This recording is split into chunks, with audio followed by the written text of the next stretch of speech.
Good evening. I'm Chris Matthews in Washington. Like the historic conflict in the Middle East, the open war now between President-elect Donald Trump and the intelligence agencies continues. Trump calls the spy agencies Nazis. They, in turn, feel the need to share news of embarrassing, unsupported stories about him. Certainly, that's the way Trump sees it. The president-elect's very public dispute has already driven a wedge between U.S. intelligence community and the incoming Trump administration. And yet, as Trump indicated in his defiant press conference yesterday, he's still not ready to call a truce. Multiple times, Trump said that intelligence officials could be responsible for leaking information to the press. And he also stood by his tweet comparing those leaks to Nazi Germany. They looked at that nonsense that was released by maybe the intelligence agencies. Who knows? But maybe the intelligence agencies, which would be a tremendous blot on their record if they in fact did that, a tremendous blot. I think it was disgraceful that the intelligence agencies allowed any information that turned out to be so false and fake out. I think it's a disgrace. And I say that, and that's something that Nazi Germany would have done and did do.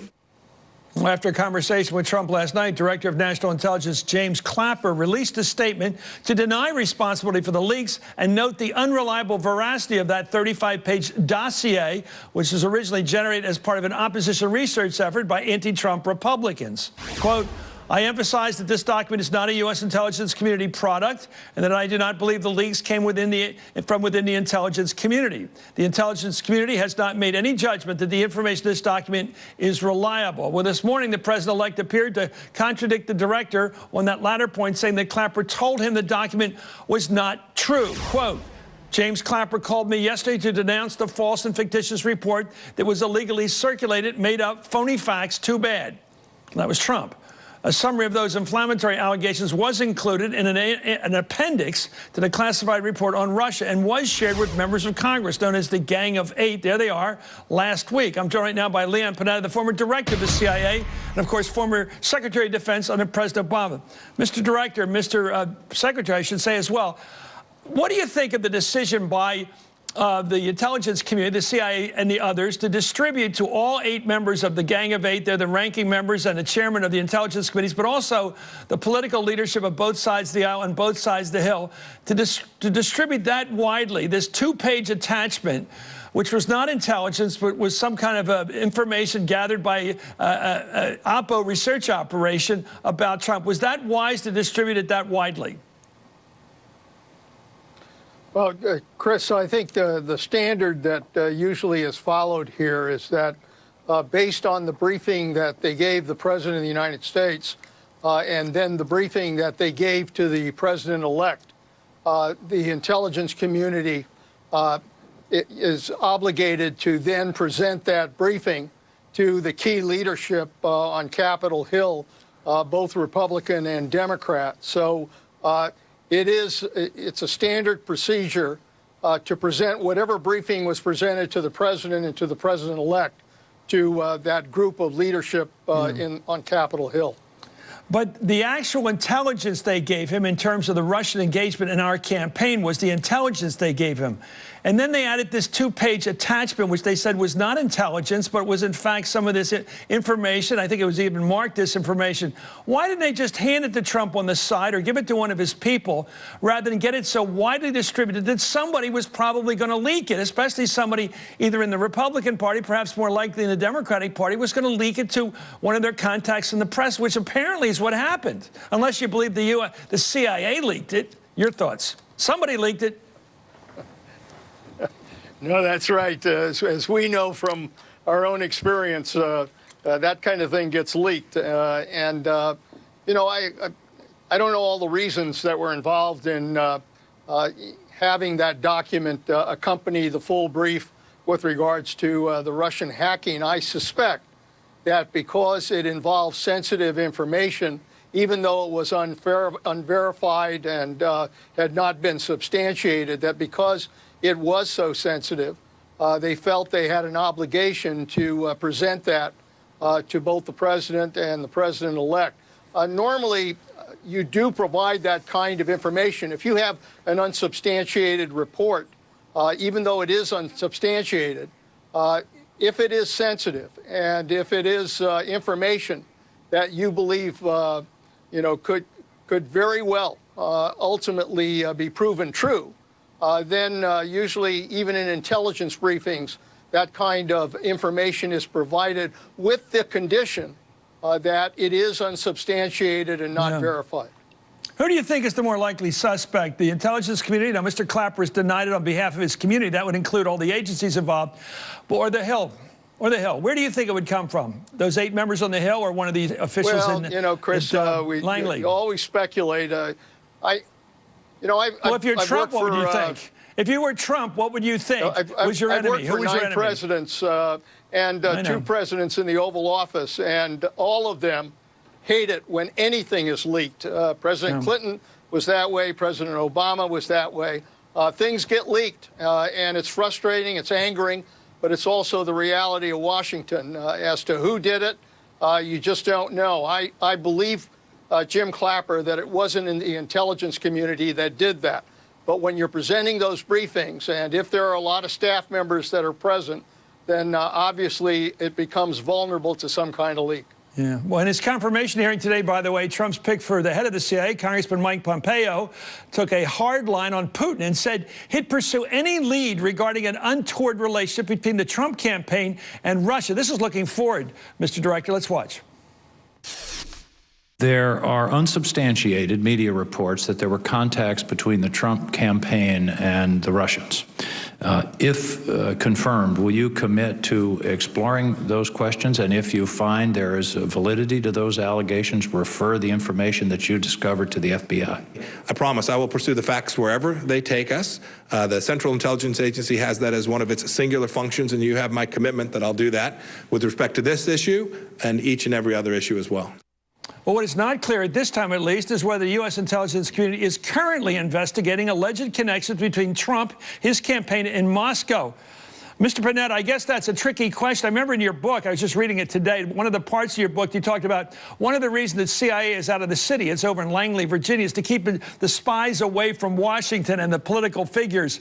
Is this going to be really tricky to have the CIA investigating the guy who's just about to be our president, in fact, continuing to investigate, if Mr. Pompeo is right, about his possible, perhaps bad, malicious somehow involvement with the Russians before his campaign was over? And then, in other words, was there engagement by him with the Russians in a way that helped his campaign? That's a fruitful area of investigation, but how do you do that while the president's in office? Well, you do it very carefully.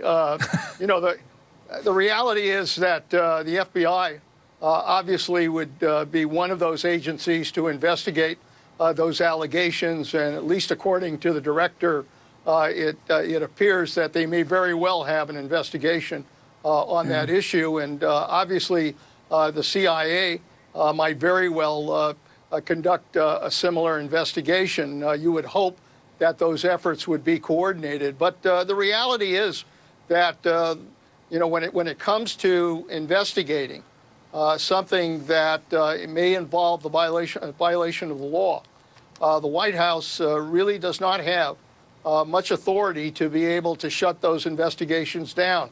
Normally, it happens at the Justice Department, and while it can be frustrating for a president, the reality is that the Justice Department is free to conduct that kind of investigation along with other agencies.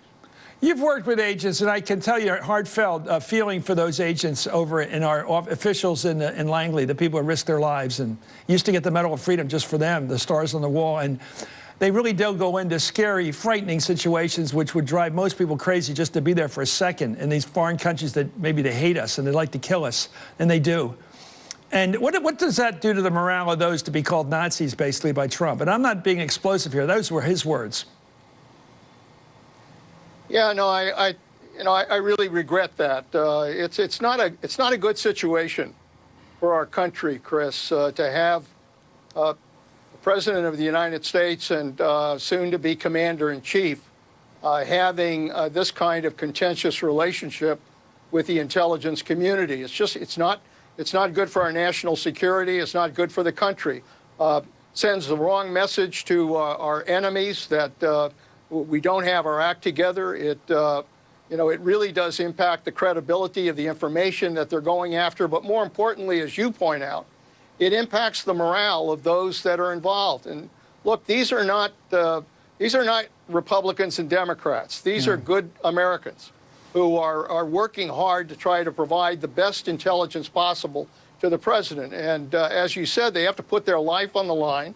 These are very risky operations when it involves these resources going out and trying to get intelligence in Russia, in Iran, in North Korea, in ISIS, some very, very troubling areas. And they put their lives on the line. And if they believe that somehow the President of the United States doesn't trust what they're presenting, make no mistake about it, it's going to impact the quality of intelligence that we get. You're a great man. Leon Panetta, thanks so much for your service to our country in so many ways. I'm joined right now by David Ignatius, columnist for the Washington Post, who knows these people as well as any journalist in the country. Let's talk about this strange fight. The question I put to Leon Panetta there, the former director, the former defense chief, was it smart and was it fair for the intelligence community to release this terrible stuff, this dossier, if you will, of unsupported charges against Trump on such a wide loop, to give it to all the intelligence committee members and ranking members, Democrats and Republicans, leadership on both sides, with the strong possibility that somebody's going to show it to a staffer or somebody's going to give it to a favorite reporter? And somebody did. So, somebody did. You know, I think it's important to get the sequence right here. The first decision that Clapper, the director of national intelligence, had to make was, when this dossier is out, and it's been out for months. Reporters have been working on it. But not used. For months. Nobody's put it in print until now. No, but it was out. It was in the hands of the FBI. Senator John McCain said he gave it to the FBI on December 9. So the Clapper's decision was, given this, in briefing the president-elect, don't I need to tell him what's out there? But why did he have to tell all the other people who are adversarial to him? So Director Panetta just answered that. It is standard procedure when you're briefing the president or the president-elect that you brief the leadership, the Gang of Eight, as we call it. And if you didn't, in this case? If you didn't do it, they would complain that you were violating procedures. That's just the way the way know what happened, David. You're a journalist. What happened was this gave license to the blog, to the websites out there to take it. BuzzFeed grabbed this as license. It was a catalyst for them. Okay, you're going to give a 2-page attachment out. We'll show the whole 35-page dossier. And that's what happened. It gave a news hook for a story that... Is that fair to Trump? I think it was appropriate to brief him on what this has been all over. He doesn't think so. The question, well, he shouldn't. I mean, the people who leaked it damaged him.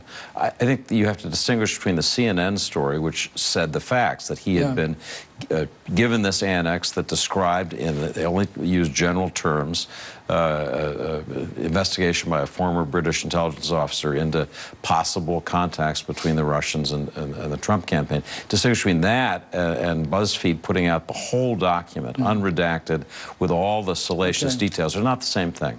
Let me ask you about the Russian relationship, because it's your... Two questions, and they're huge, because you know more than anybody about this.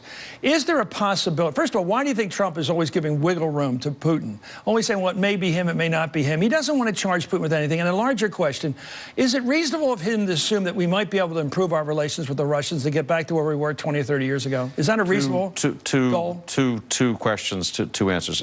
First, I think Trump genuinely believes that it's important to improve relations with Russia. And it's hard to argue that point. Our relations have been poisonous. It's dangerous when you have Russian jets buzzing U.S. warships in the Baltic. That's not so I think that's correct. The question is, what's the price of that rapprochement? And a lot of people would say the Russians really do need to change their behavior.